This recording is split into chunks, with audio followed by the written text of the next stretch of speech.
आज दुनिया भर की स्पेस एजेंसियां मून पर ज्यादा फोकस कर रही हैं। भारत ने चंद्रयान 3 को मून पर भेजा है। वहीं रूस ने भी 10 अगस्त को लूना 25 मिशन लॉन्च किया। ये दोनों मिशन मून के साउथ पोल पर लैंड करने वाले हैं। लेकिन अब सवाल ये आता है कि दुनिया भर के शक्तिशाली देश चांद के पीछे क्यों पड़े हैं? चांद पर ऐसा क्या है जो पूरी दुनिया वहां पहुंचना चाहती है? आखिर ऐसा कौन सा खजाना छिपा है चांद पर? चलिए शुरू करते हैं मून की रोमांचक यात्रा। वीडियो को लाइक और चैनल को सब्सक्राइब करें।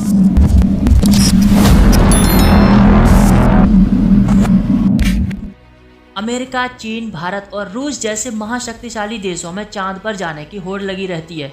भारत ने हाल ही में 14 जुलाई को चंद्रयान 3 मिशन लॉन्च किया और 23 अगस्त की शाम को सॉफ्ट लैंडिंग करने वाला है।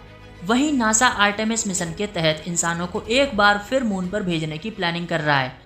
इसी बीच रूस ने भी 47 साल बाद 10 अगस्त को लूना 25 मिशन लॉन्च किया और रशियन स्पेसक्राफ्ट लूना 25 चंद्रयान 3 से पहले 21 अगस्त को साउथ पोल पर ही लैंड करेगा। मून पर पहुंचने की इस दौड़ में लूना 25 को मून तक पहुंचने में केवल 10 दिन का समय लग रहा है और चंद्रयान 3 को करीब 40 दिन का समय लगा। ऐसा क्यों है? तो इसका जवाब है लूना 25 में एक हाई पावर रॉकेट का यूज किया गया है जो ज्यादा फ्यूल को कैरी कर सकता है। रूस ने सोयुज 2.1 रॉकेट लगाया है। ये रॉकेट 40.3 मीटर लंबा है और 10.3 मीटर व्यास वाले इस रॉकेट का वजन 313 टन है। ये रॉकेट इतना पावरफुल है कि ये लूना 25 को मून तक पहुंचने के लिए पर्याप्त पावर दे सकता है। सोयुज रॉकेट की वजह से लूना 25 को पृथ्वी के ऑर्बिट में चक्कर लगाने नहीं पड़े और 4 मेन सेपरेशन के बाद इस रॉकेट ने लूना 25 को मून की डायरेक्शन में लॉन्च कर दिया। वहीं चंद्रयान 3 ने आगे बढ़ने के लिए फ्यूल की नहीं बल्कि मून और अर्थ के बीच की ग्रेविटेशनल फोर्स को यूज किया। चंद्रयान 3 को LVM-3M4 लॉन्च व्हीकल के साथ लॉन्च किया गया है जिसकी हाइट 43.43 मीटर और डायमीटर 4 मीटर है। LVM-3 का काम है स्पेस कैप्सूल यानी कि चंद्रयान 3 को अर्थ के ऑर्बिट में स्थापित करना और फिर चंद्रयान 3 अपने ऑर्बिट में चक्कर लगाने के बाद धीरे धीरे धरती से दूर धकेला गया। चंद्रयान 3 मून की सरफेस पर 23 अगस्त को सॉफ्ट लैंडिंग करने वाला है। वहीं लूना 25 चंद्रयान 3 से 2 दिन पहले 21 अगस्त को लैंड कर सकता है और दोनों ही स्पेसक्राफ्ट साउथ पोल पर लैंड करने वाले हैं जहां लैंड करना सबसे ज्यादा मुश्किल है। मून और अर्थ के बीच की दूरी 3,84,400 किलोमीटर है। चांद की वजह से ही पृथ्वी पर मौसम से जुड़ी घटनाएं सामने आती हैं। करोड़ों साल पहले हमारी धरती से एक एस्टेरॉयड के टकराने से मून का निर्माण हुआ और चांद पर एक दिन 14 दिन के बराबर होता है। दिन में मून की सरफेस का टेम्परेचर 127 डिग्री सेल्सियस और अंधेरे वाले साइड पर -173 डिग्री सेल्सियस तक पहुंच जाता है। मून की सरफेस पर पानी मौजूद है जिसका पता भारत ने सबसे पहले 2008 में चंद्रयान 1 ने लगाया था। आखिर मून का साउथ पोल इतना दिलचस्प क्यों है? मून का साउथ पोल वो हिस्सा है जो वैज्ञानिकों के लिए सबसे रहस्यमयी रहा है। साउथ पोल वो जगह है जहाँ पर कुछ हिस्सों में एकदम अंधेरा है तो कुछ हिस्सों में रोशनी नजर आती है। इसके करीब पानी और धूप दोनों मौजूद है। स्थायी रूप से यहाँ कुछ हिस्सों में छाया रहती है जहाँ पर बर्फ जमे रहने की संभावना है। साउथ पोल के कुछ हिस्से ऐसे भी हैं जहाँ पर अरबों सालों से सूरज की रोशनी नहीं पहुँची, जहाँ का टेम्परेचर -203 डिग्री सेल्सियस तक गिर सकता है। साउथ पोल पर लैंड करना मुश्किल क्यों है?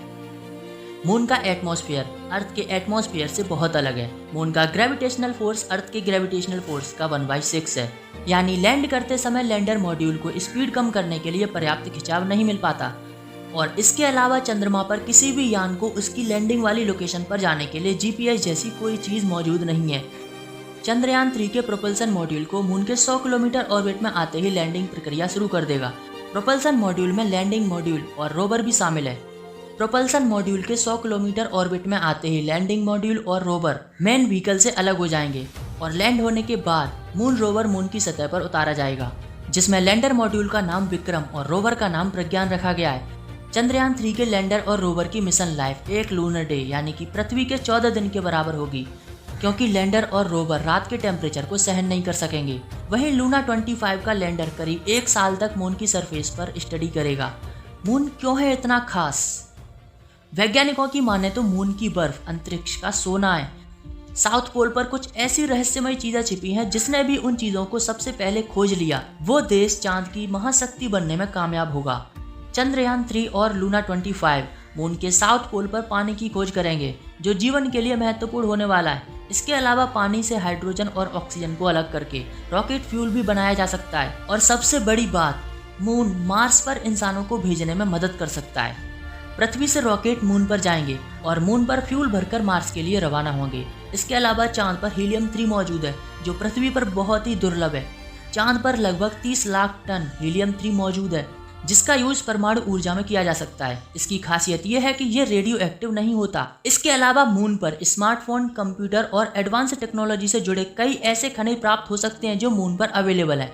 यानी कुल मिलाकर मून आने वाले समय में बहुत ही यूजफुल होने वाला है और मून फ्यूचर में एडवांस टेक्नोलॉजी को डेवलप करने में काफी मदद करेगा। मून पर कॉलोनी के साथ साथ ब्रह्मांडीय गैस स्टेशन भी होंगे। मतलब पृथ्वी से रॉकेट में ज्यादा फ्यूल कैरी करने की जरूरत नहीं है। इससे पृथ्वी के काफी रिसोर्स की बचत भी होगी। मून से प्राप्त खनिज स्पेसशिप के लिए फ्यूल का काम करेंगे और आने वाले 30 सालों में चांद पर मिलने वाला पानी $206 बिलियन की इंडस्ट्री को बढ़ावा देगा।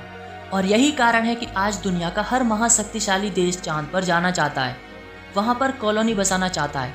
आज हमारा चांद सिर्फ एक नेचुरल सैटेलाइट है, लेकिन आने वाले समय में ये जीता जागता एक स्पेस स्टेशन होगा।